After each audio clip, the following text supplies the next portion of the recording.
I think it's pretty clear that knowledge is not sufficient to do the right thing. It's interesting that in church, we preach at people for 30, 45 minutes. We put knowledge in their head, and we expect that their behavior will be changed.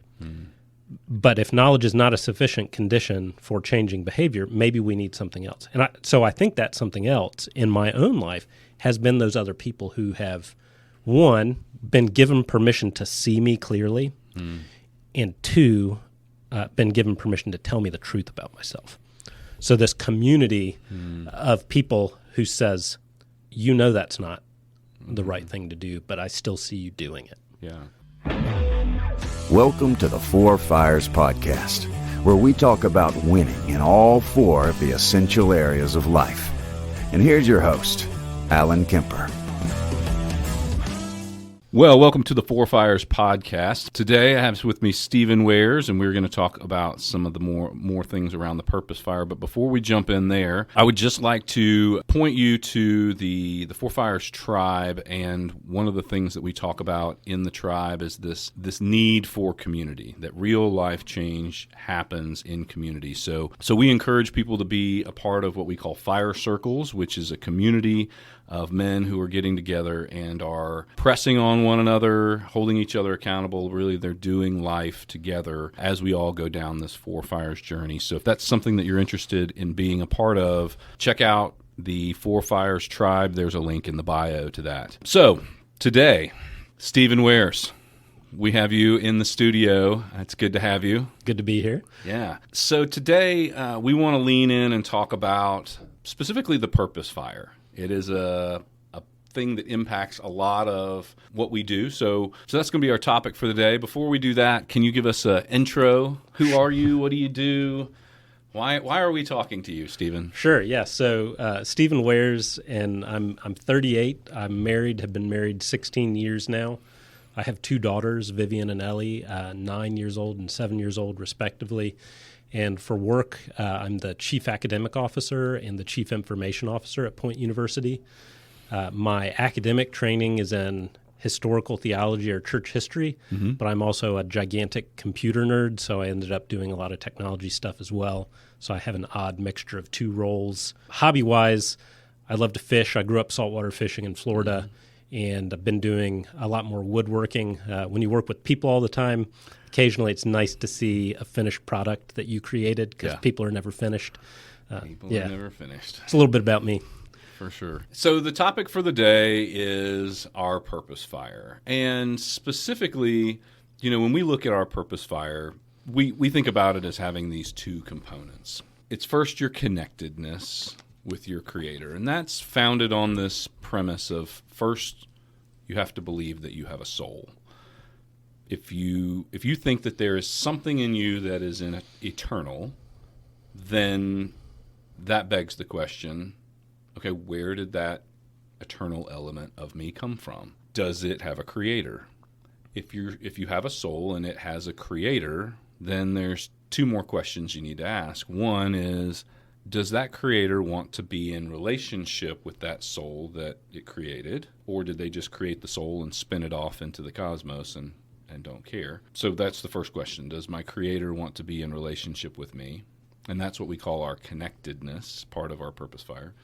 And then the second question is does that creator care about my behaviors while I'm on this little chunk of dirt called Earth? Is there an expectation for the things I will or won't do? And so our Purpose Fire is made up of our connectedness, so our relationship with our creator, and our commitments. These are the behaviors and the choices that we make on a day-to-day basis as a byproduct of an identity as a son or a daughter of the Creator. In the Christian space, that connectedness and those commitments mirror the two greatest commandments, which are love the Lord your God with all your heart, all your mind, all your soul, all your spirit. And the second one, your commitments are love your neighbor as yourself. So that's a long way of saying today we're going to talk about the choices that we make on the daily because of an identity as a son or a daughter. So, Stephen, why don't we start the conversation around what are some of the things in your life whether they be spiritual disciplines, whether they be actions, that you feel like have had impact on your spiritual health for the good? Yeah, great question. I'm going to back up before I answer the end of the question. I think a lot of times we see the two kind of axes, the relationship with God and the relationship with other people, as somehow disconnected and or separate from each other. Yeah. And I don't think they are. So I think one of the fundamental things we learn about humans early on in the Bible is that humans are made in the image of God. And the question is, well, what does that even mean? Obviously, we don't look like God because God doesn't have a body. So I think what it means is whatever it means to be human means to act like God. So that somehow when we act towards our neighbor or even our enemy, Jesus would have us say, that reflects my relationship with God. And so one of the ways I think about this is in my relationships with other people, am I acting in their best interest for their good, or am I seeking something from them? That's a question I have to ask myself pretty regularly. And when I look at the life of Jesus, Jesus is, even when people don't know it, working in their best interest.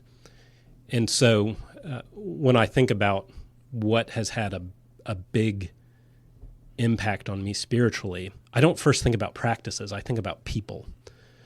And it's been people who have opened their lives to me with the only intention being that I be a better version of myself, or that I function as God intended me to. So they gave of themselves to me. And, times like when I was a college student, I really had nothing that they could have been trying to use me for. Right, yeah. So it was just this exactly what Jesus does, right? I have nothing that I can give back to Jesus that Jesus needs from me, yet Jesus still gives himself to me. I have a problem with that. I'm selfish. I haven't figured it out yet. But the times in my life when people have mirrored that part of who God is to me has drastically shaped my life. Yeah. My favorite part about doing a podcast is when you go and ask a question and then the person flips the question back on you and goes, let me ask a better question than what you just asked. Because it is like, it's not about, I think what you said is it's not about the practices, it's about the people. And what I just took from that was that we cannot walk through life thinking that our relationship with God and our relationship with the people that we interact with can be divorced from each other. The quickest and best way for me to demonstrate or to have that connectedness with the Creator is a representation of how I'm behaving towards my fellow man. Is that the crux there? Yeah. Gosh, and it's so easy to jump in. So that's almost like an attitude or a positioning rather than the practices. The practices would be a natural byproduct of that position or that attitude towards your fellow man.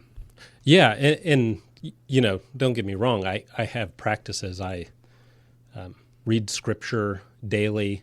I have a prayer book actually that sits on my desk. And before I turn on my computer, the computer is where the problems come in, via email or a Zoom call or something. But before I turn it on, I go through morning prayer. And it's to remind me that there are people on the other end of this thing, and that if I'm not bathing all the interactions I have in prayer, then I'm not going to be doing it right. I work right on the Georgia-Alabama border, and I was not very good about this when I first moved into a managing people role, but one of my practices now is taking walks. And certain people in my life know that if they see me at certain parts of 18th Street, they understand how big the stressor is. It's a big stress or a little stress, yeah. But that's a discipline for me because I can on occasion run a little hot. And if I do not take time to work through something, I can say something I regret or pour gas on a fire. So I think that's part of maturing, is not just saying what comes to mind right off the bat, is praying about it first, thinking about it first, giving up having to be right or the privilege of being right. Sometimes I can be right and the outcome is wrong. So those are some of the practices I work on, I think. Yeah. Well, self-control, emotional restraint, and these are things that when we see them in a person, we recognize them as being emotionally mature, but also there's a spiritual maturity that comes with that as well. Or maybe that even is the driver of a lot of self-control. So let's talk about self-control. Where are the spaces in our life where we have a tendency to not exhibit self-control? And you and I have had some conversations about, our bodies get us in trouble, and our, and you have some interesting thoughts in this space. Kind of informed by a lot of your academic learning, and so unpack that for us as we think about how can we think about self-control and restraint as we are in these little meat sacks on this planet, with our minds and our hearts and our souls all packaged inside of the same little body. Yeah, that's a super interesting question, and I've never really thought about it too much before. But even the phrase self-control is pretty interesting. I could tell you the Greek word that underlies it, but that's not useful here. But that word implies almost that there are like two parts of us, right? We have the one part that needs to be controlled, and the other part that is doing the controlling. Yeah. And so when I think about that, at first it's like, of course, I'm just one person. But then if you think about your own experience of life, I think you get what's happening there. So one of the things I talk about with my students is there are things we know we ought not do. And we're very clear on that. We have the information. So I know now as a middle-aged man, I'm admitting that I'm middle-aged, that I cannot consume calories in the same way I used to be able to. And so if I'm staying up late on a Friday night and I'm, maybe watching Extraction 2 or whatever new action movie is out, it's 11 o'clock, I'm sitting on my couch, starting to feel a little bit hungry.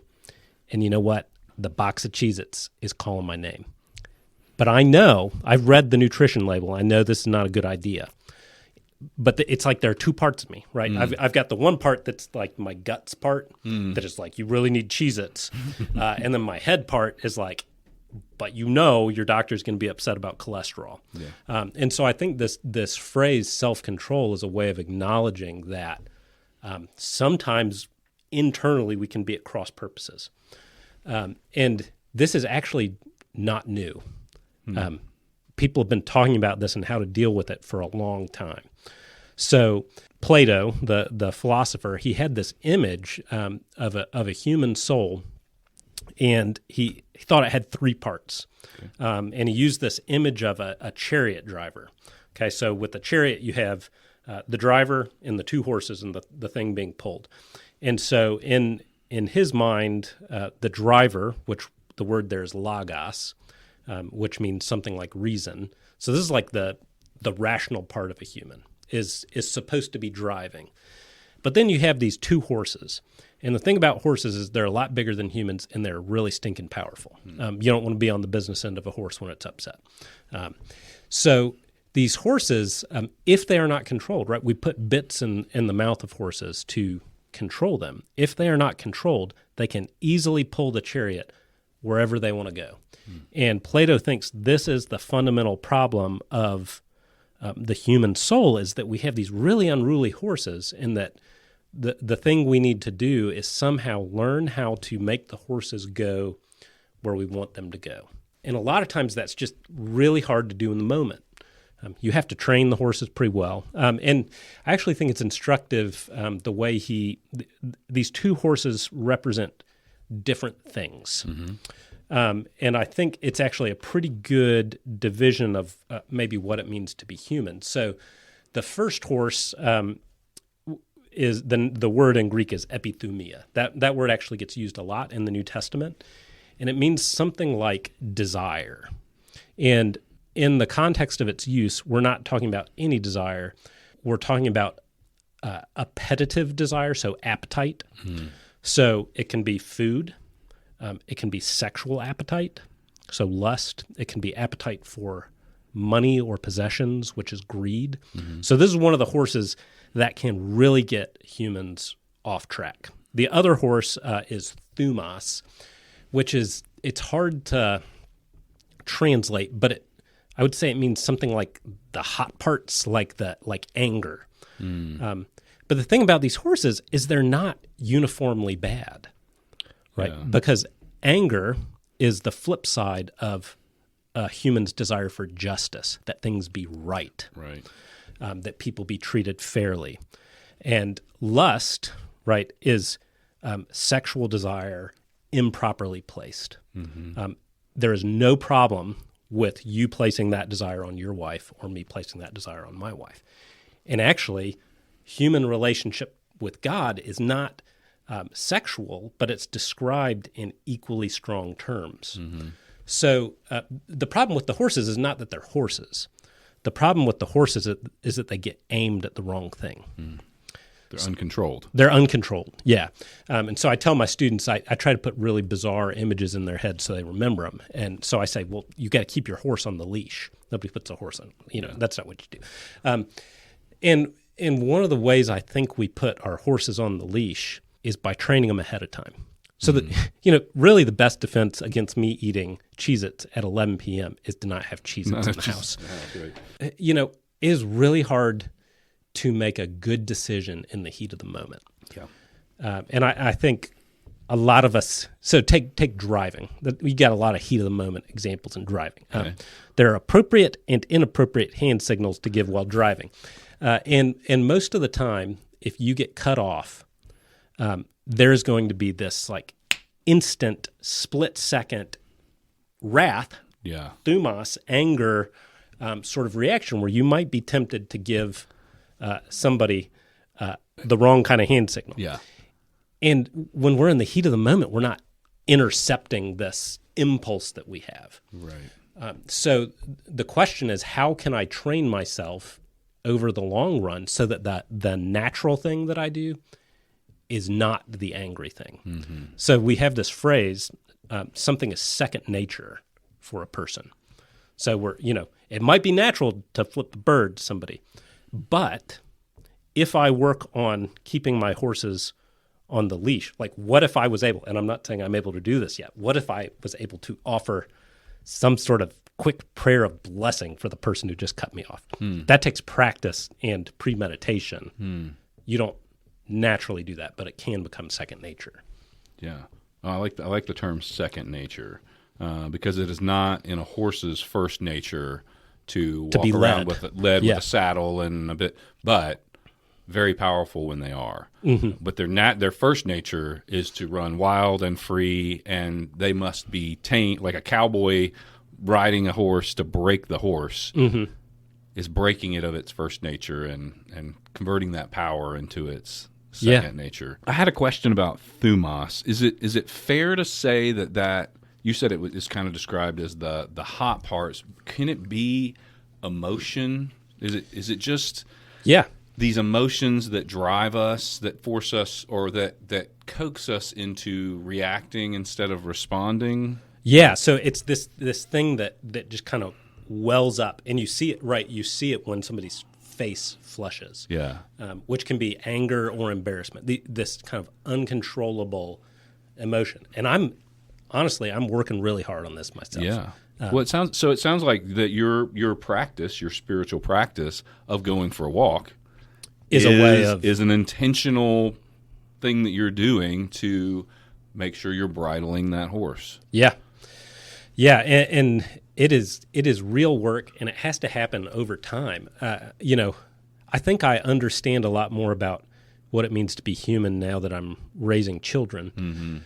But when you take a 2-year-old, they just flip their biscuits. They have no leash for the horses, and it's not developmentally appropriate at that point. They cannot control, so they have tantrums, and all the anger and all the desire, which is, at that point is not sexual, obviously, but all of that is just unbridled. And we call them terrible twos for a reason. Yeah. The problem is some adults don't grow out of that. Right. They have no desire to control the horses that are leading them to destruction, basically. Yeah. So the logos represents this reason. Is that fair to say it's our mind? Is it where the self-restraint comes from?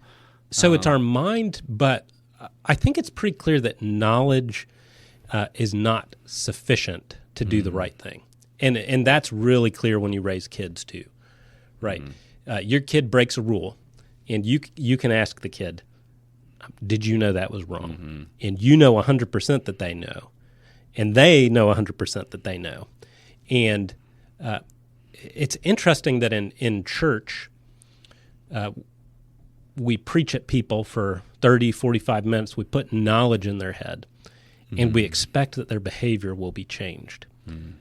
But if knowledge is not a sufficient condition for changing behavior, maybe we need something else. And so I think that something else in my own life has been those other people who have, one, been given permission to see me clearly, and two, been given permission to tell me the truth about myself. So this community of people who says, you know that's not the right thing to do, but I still see you doing it. So one of the things we say, knowledge is understanding, but wisdom is understanding plus application. Yeah. And you might tell me, Alan, here is the importance of compounding interest, and if you will invest in your 20s, you can make lots and lots of money by the time you're in your 60s. And I can know all of that. And if I don't actually do anything and start the account and put money into it, then it's just knowledge. It's not wisdom. Because I didn't apply it. Yeah. And then I get to my 60s and I'm very frustrated because I knew the whole time that I could have a whole lot more money now because I wasn't wise. I was knowledgeable but not wise. Yeah, and I think the movement from knowledge to wisdom requires practice. It's not you don't just flip a switch and get there. You try it, you keep doing it slowly. You build muscle memory, and eventually it becomes second nature. And so, like, take the compounding interest thing. Yeah. I know that I will always find, because of the desire, I will always find things to spend my money on. Right. So what I've done, because of what I know, is that comes out of my paycheck first, and it automatically goes into my Roth or my 401k before I have a chance to touch it. Yeah. So it's how can I do that with the other parts of my life? Right. When I am in my right mind, make a decision that keeps me from having to make one in the moment. Mm-hmm. Yeah. When I was in high school and college, and I was dating, I knew, I screwed up enough times to know that I was not strong enough or smart enough to say no in the situation. So I had to say no to the situation. Yeah. Before I got myself in a place that I didn't want to be. And I think, so what you're talking about is using that logos, that reason, to recognize and to bridle and control this epithumia, the desires of our lives, and the thumos, which is the emotion of our lives. And I like that you pointed out, like, these are both things that aren't necessarily bad. They are the things that move us in life, right? I mean, it is growth and development and improvement, wanting to raise your standard of income and living. Is that wrong? Well, no. Is greed, like the unbridled nature of that, wrong? Yeah, it leads to destruction. It will take you off the cliff. Yeah, you don't want a car without an engine. Neither do you want a car without a steering wheel. Okay, so I like that. I think that gives me a good framework to think about self-control, is this ability to try to rein in these other things. And I do notice, as I go through life, there is a natural maturing that I feel happens for many people. So maybe it gets easier to control some of these things, or maybe we just get more practiced at it. Yeah, I think we build the muscle. I have matured, but I've taken a side interest over the past few years in behavioral economics. And one of the things that's been most interesting to me, and it relates to this, is physiological decision fatigue. So have you ever gotten home at the end of a day of work and you have to decide what to eat for dinner or where to eat, and you just can't? Or you've had that conversation with your friends, well, no, gee, you just decide what we're going to eat, or you decide what you're going to do. It's just like you physically can't. Well, there's a physiological, when you make decisions, you are utilizing some of the glucose. I'm probably screwing up the science, but there is a physiological tax as you go throughout the day making decisions.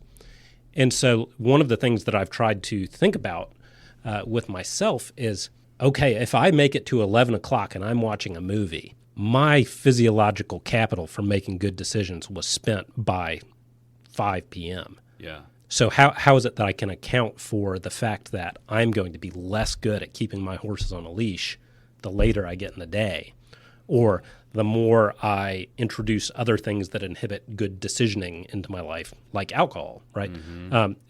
So how is it that I can be aware of not just my will or reason, but physiological things that also impact decision making?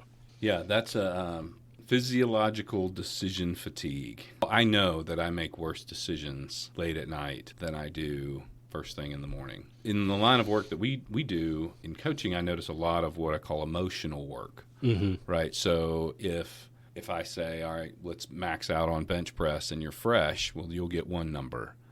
But if I say, all right, now do 100 burpees and then do 100 push-ups and then go run a half marathon and now come back and let's see you max out on the bench press, you're going to get a different number because you're tired, and we understand that physiologically. Emotionally, there is work that's being done as well. So if I have to go to work and I am dealing with a boss or coworkers who are garbage, then when I come home and my child makes an ask of me, or my spouse makes an ask of me, And then you snap. that is the equivalent of, Alan, I need for you to do your emotional bench press max right now, then I don't have the oomph to be able to give them that level of performance, which is why having a healthy work environment matters for all of the other areas of our lives. But I've never thought about that there actually might be a physiological component, like literally to the brain, like the brain and the decision making. Is there any research on, like, what can we do to make better decisions? Is there a drink that we can drink? if you drink a Coke, you'll make better decisions, or Yeah, there's tons on the sort of neurochemistry of decision making. But the interesting thing for me is that, you talk about the 4 fires and you talk about souls. It is not as if I have ever encountered a soul that is disconnected from a body. And if this stuff that we're learning from neuroscience is true, my ability to make good moral decisions is connected to the well-being of my body. If my ability to resist temptation, right, we're talking about decision, has been fatigued. Because of my body. Yeah, those two things are not separate. That's the takeaway, I think. The charioteer and the horse are they're always in a body. They're not in a common body. unit.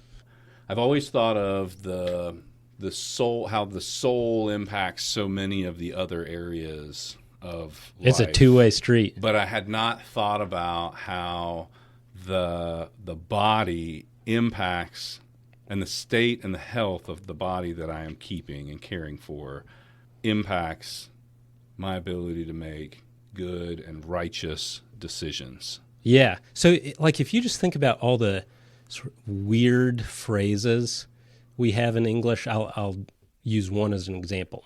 You've probably heard somebody say, I really didn't sleep last night. I'm just not myself. You are never not yourself. You are always yourself. Right. But it's somehow related linguistically to this self-control phrase. Like, I'm having trouble being who I want to be right now, I think is what we're trying to say in both of those cases. If I sleep less, or if I am hungry, allegedly, my wife tells me I am more cranky. I think there's plenty of empirical evidence to show that this is true. I am always myself. And I think we have trouble owning that sometimes. Yeah, that's a good point.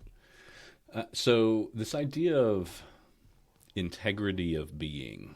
So if your soul is this, and I don't understand all of the theology of this, but if when God knit Alan together in Martha's womb and bestowed upon me this soul that was integrated into this body, there was an intent. Mm-hmm. There was a hope. There was blessed are those who hunger and thirst for righteousness, like these right choices, this right path. So if there was an intent for who Alan could become, the closest version of how Jesus turned out, but then I have this free will thing that's layered on top of that intent, and I steer my chariot because of the thumos and the epithumia. If I steer that chariot in a direction that's counter to, or if you let the chariot steer you, the horses steer that's you. That's right. Yeah, just take me wherever they want to go. Who I was designed to be and who I become on a daily basis look very different. So this idea of integrity of being is when the desires of your soul overlap and match up with the actions of your day. Yeah, and I mean, to poke on another thing is I think in the West, at least, we like to think of ourselves as having lots of self-control and being able to decide and therefore act. Okay. But a lot of times the way it actually works is you have to do something and practice it in order to develop healthy desire. So if you take food as an example, we will naturally gravitate towards sweet and salty foods. We've got a physiological preference for that. But we can, by practice, train ourselves to desire things that are more healthy for us. And that's like the reverse. Like I trained myself to like black coffee. And at first I didn't like it, but if you do it enough with intention, you can kind of rewire That's desire. a good example. I did the same thing. Yeah.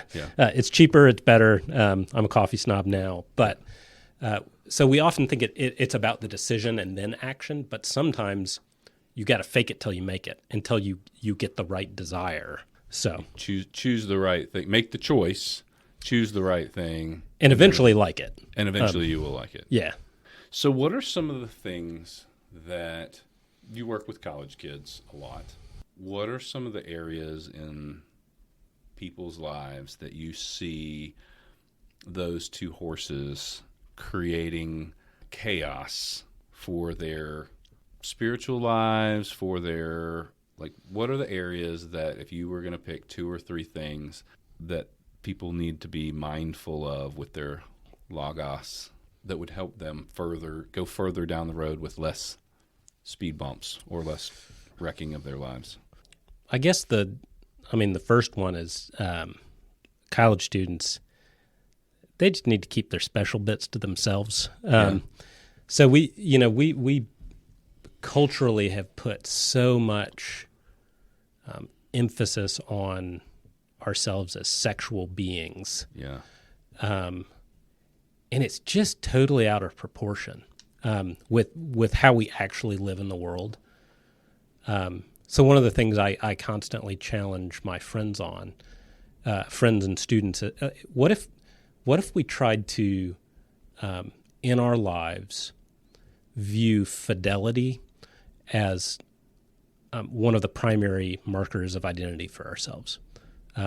So what does it mean for me to be a person who is faithful and trustworthy in all of my relationships?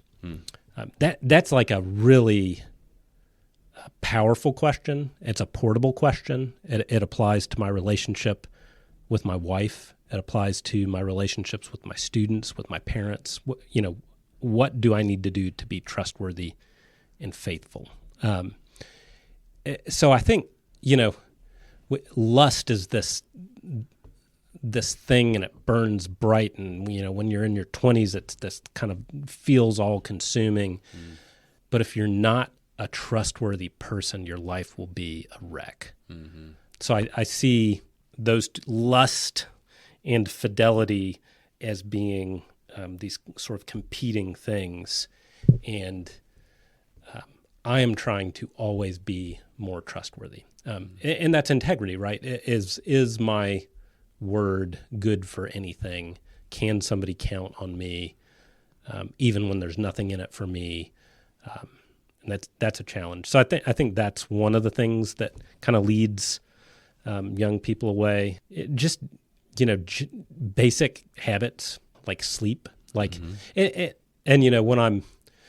I work at a Christian university, but students at Christian universities still drink and do things like that. Yeah. And one of the things I talk about with them is like, all your friends know. Obviously, you don't know because you wouldn't do such things. But all your friends know that the consumption of alcohol is generally a bell-shaped curve, and it is pleasant for a little while until it's not. Yeah. And so it's just things like that when you are young, and even when you're older, being able to regulate the point at which something goes from being good and good for you to being bad and bad for you. It's often a question of how much, not if. Yeah. Same with food, right? Good and good for you is often directly related to quantity. Mm-hmm. So, and not enough also. And not enough. Yeah. So it goes in both directions, and that's the thing about the logos, or moderating the horses. You keep them. You don't stop them from going. Hobble them. Yeah. You just want them to go where you the right want them the right to go. spot. Yeah. When we're young, the gift of youth is energy, the gift of age is wisdom. Mm-hmm. So one of the things, this idea of, I think historically we've had a more blended culture, meaning for age strata, where the young would more regularly interact with people 10, 20, 30, 40 years down the road from them. And I feel like that there's some bracketing, some siloing that's happening in our society, where young people will only listen to young people and may not interact. And similarly, I think the young keep the older young, and the old keep the young from making young type decisions. Yeah, but when you stop having sort of intergenerational relationships, you lose a lot. So like when I think about Gen Z, well, if I think about myself, what this thing has done to me, and being your phone, this being my phone, the fact that Apple introduced the three little dots when somebody is typing an iMessage has done, like, what if all these Gen Z people who have serious patience problems were to interact with somebody who either had to do a phone call where two people had to be by a phone that was physically attached to the wall, or had to write an actual letter. Maybe those folks, maybe the boomers, have something to teach Gen Z people about patience in a way that would reframe some of the addiction we have to our phones. I don't know, but I think there's value in having that mixture. Yeah. Just seeking out that wisdom from another. Yeah. From a different generation or a different perspective. We have these commitments that we try to live into, and some of that shows up as being able to control my desires and my appetites, as well as some of my emotions, and not just being a slave to wherever those horses want to drag me, because if I let the horses drag me, I end up in places that I don't want to go. Mm-hmm. And so there is some muscle and some discipline that you've talked about as the ability to start learning to control and restrain those horses. And so these commitments, we talk about in the Purpose Fire, the commitments, it is making choices and living into decisions that would give us this integrity of being, this idea of my life looking like the blueprint of my life that's written on my soul. If you had a new person on a spiritual journey, if somebody were listening to this and going, okay, they keep talking about this Purpose Fire thing, and they used a lot of academic words, but I do think I have a soul, and I do think I need to make it healthier. What are 3 things that you would point me to in terms of behaviors and practices that would begin, like if you were telling somebody who's never worked out in the gym before, I'm not going to tell them to start with, squat clean, like we're not going complicated. We're starting with, let's do some push-ups. Yeah. Let's do some air squats.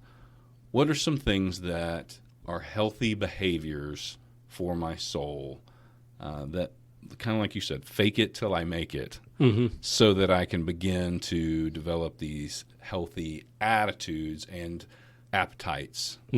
Say first, find a buddy. Second, give them permission to tell you the truth. So take the gym thing. If you want to develop a habit, it is a lot easier to make an excuse to stay in bed if you don't have to call somebody, and if that somebody doesn't have the option to call you out. Typically, you see yourself less clearly than you think you do. And frequently, you need somebody who is trustworthy. This has to be a trustworthy person, but you need somebody who can help you see yourself when you can't. That's been very important in my life. And a lot of times, it is most helpful for me if that person is outside of my immediate day-to-day context, because they will not have any of the biases that come from knowing all the people and things. They can see me reacting to external things that they might not be familiar with, because that's what I cannot control the actions of other people. But if somebody can see the way those cause me to move, they might say that is not a healthy way to react, whatever the externality is. Yeah. So for me, community is just radically important. It's at the core. And so I'll be a nerdy theologian for just a second. God. So if I'm made in the image of God, in Christian theology, we believe that God is Trinity. So that what it means to be God, the one God, is to be Father, Son, and Spirit in perfect communion. So that if I am not in some sort of communion or community, I am probably not bearing the image of God to the full extent. You can't be a hermit and fully living into... Yeah, and the interesting thing about all these hermits back in the day, like these people who went out and lived in the desert and in caves and stuff, is that eventually people came and found them. They were like, "You're talking to God all day? I could use a nugget of wisdom." So eventually the people forced their hand to be back in some sort of community. Otherwise, they are stunting a part of their God-given image, I think. Yeah. No, I mean... So the top 2, you said, it was really interesting the way you phrased it. Find a buddy who will speak truth. Yeah. You put in another way, get in community and find accountability. Yeah. Somebody who will 100%. call you on your stuff. The healthy practice starts with community, not with solitary get in a closet and pray, not with be by yourself and fast. And I think that's an important piece. I think a lot of people, when they think, oh, if I got to work on my spirituality, they think of it as a solo journey. They start with this sort of heroic, I've got to go for the most heroic thing. But the way to develop a habit is to just make it boring and do it daily, to show up at the gym even when you feel like crap. Yep. And that's the real heroic thing is consistency. Yeah. But the community piece, I think there's a lot of people who are quick to throw out the church, out community, and just say, "Well, I have my own spiritual relationship but I don't need." It's abstract. Yeah, I just have my own. Me and God are good. Me and Jesus are good, but I don't really want to interact much with those people. Yeah, but the problem is the horses are stronger than us, and we actually need other people to help us bear the burdens. Jesus talks about that. Paul, with his metaphor of the body, talks about how we have to help each other. And so we fundamentally deceive ourselves if we think we can do it on our own. We don't ever give up personal responsibility, but part of that responsibility is finding real community. That's good. No, I think I like that. I like that take on spiritual growth and development starts in community based around truth. So you heard it here first. If you are looking for some degree of community and accountability, a Four Fires tribe is a great place to find people who would be a third party to look into your life and then speak truth to you in a way that maybe you can't see for yourself. That's what we do in Fire Circles. So, Stephen, I really appreciate you being here with us today. That was a lot of fun. I learned a lot. So thank you for sharing of your wisdom, and join us next time on the Four Fires podcast.